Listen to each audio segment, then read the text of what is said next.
mine is at a good price. But Not to worry about us, we've already been caught. have you seen any Delicate sauce. Delicious. And can you answer our question?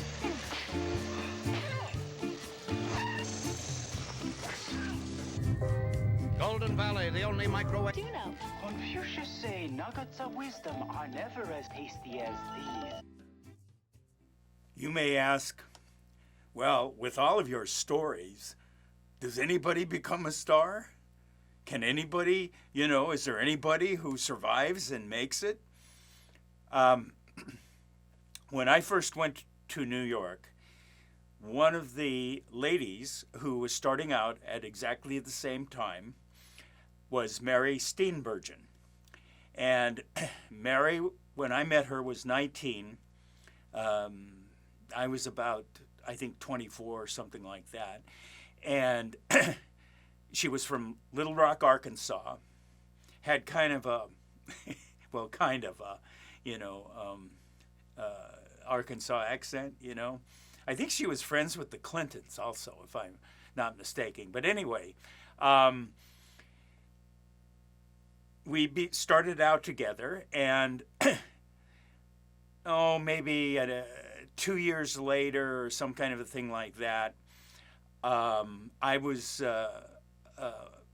starting out, making the rounds. I had an agent.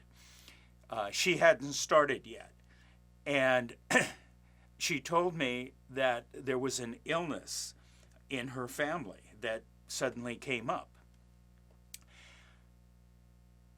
It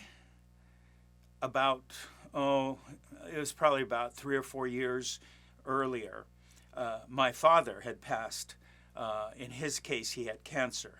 And so when she told me that,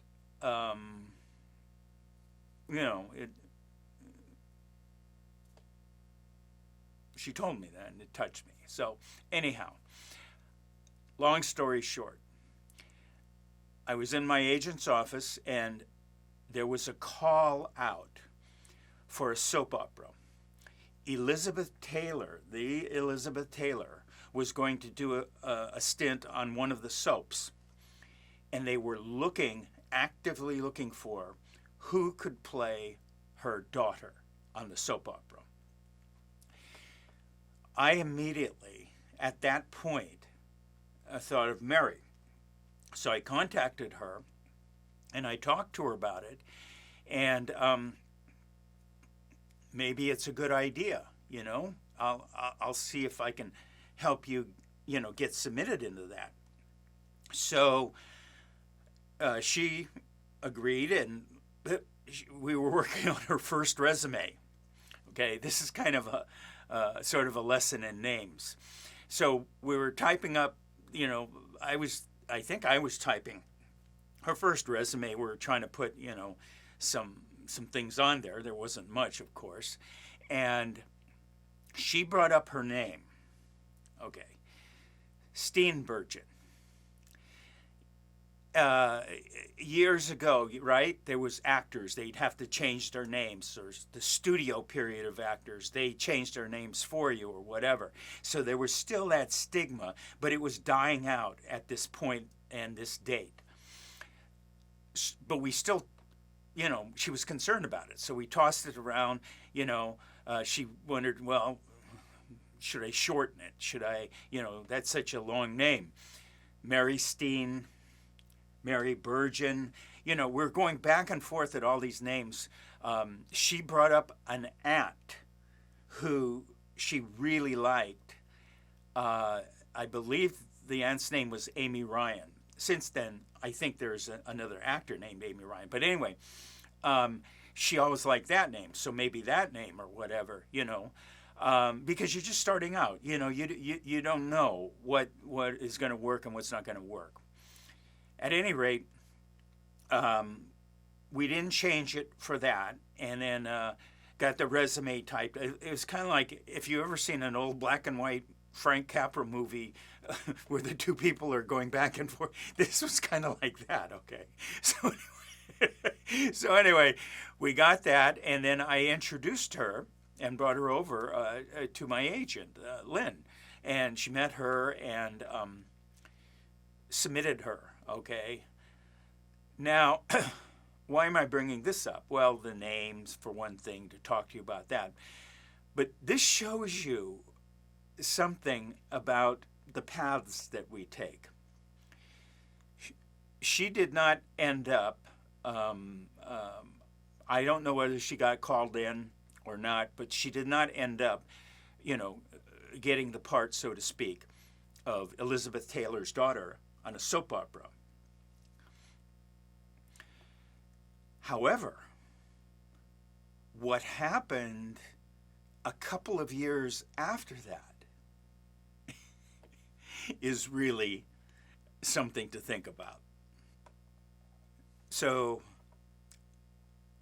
actually, before a couple of years, a little bit later, Mary and a lady, Pam Moeller, who was the wife of an acting teacher that both of us were in contact with Fred Kerman. Anyhow, they had a improv group that they were starting up, and I remember I took one night. I heard about it, and she told me about it and invited me, and I brought my agent in to watch them and stuff like that. You try. Some people, you try to help each other out. I mean, that's a really good thing to do, because in the end, so much of what happens that becomes significant and major is somebody extends helping you. It's amazing. But anyway, okay, let's get back to this. So a couple of years after the soap opera search, Mary got called in. She told me, by the way, that she kept her name because she would sit in an audition and they call out. She would sit in an audition and they would call out this name that she was going to use or using, and she wouldn't answer to it. Anyhow, good enough. She just keep your name, okay?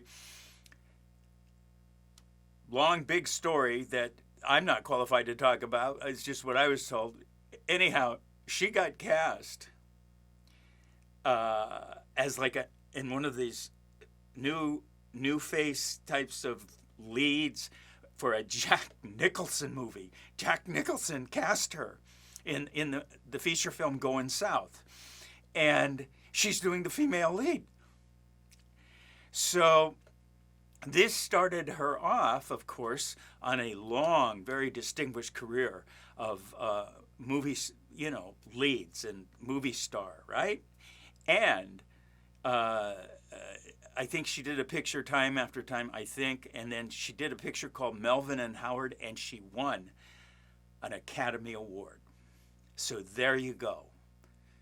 Does it happen? It can. And I've always thought it was interesting because we go this path or maybe we go that path. What happens if we, stayed on that path? What would happen if a couple of years before Jack Nicholson cast her, what would happen if she actually got cast on that soap opera? What would happen if, now this is all make-believe, but what would happen if she was on that soap opera and she was permanent on the soap opera? She very likely, no one knows the answer, wouldn't have been called in for that part with the Jack Nicholson film, which then is that whole path that goes. Now, you can't play head games thinking about what if. I'm just saying it's very interesting that when we choose our paths or we are on a path, we just got to go with what is right at that time. She told me one funny story. I haven't seen her in many years, since my birthday party or whatever, 30th birthday party or some kind, or no, there was a get-together. But anyway, she told me this funny story that after she got cast by Jack Nicholson in Going South, she flew into LA from New York or something like that. And she gets out, and he was waiting there, and there was 2 limos. And he was in the one behind the front one, and she was to get into the front limo. And so she brought out her bags or whatever, or somebody brought them out or whatever. And when she got in the limo, she got into the front passenger seat. And she told me, laughing about this, she said she looked behind and Jack Nicholson was on the floor of his limo laughing at this whole scene. Anyway, I wasn't there, but that's what she told me. It just shows you, right? Real people, in her case, really talented, really nice people. It can happen.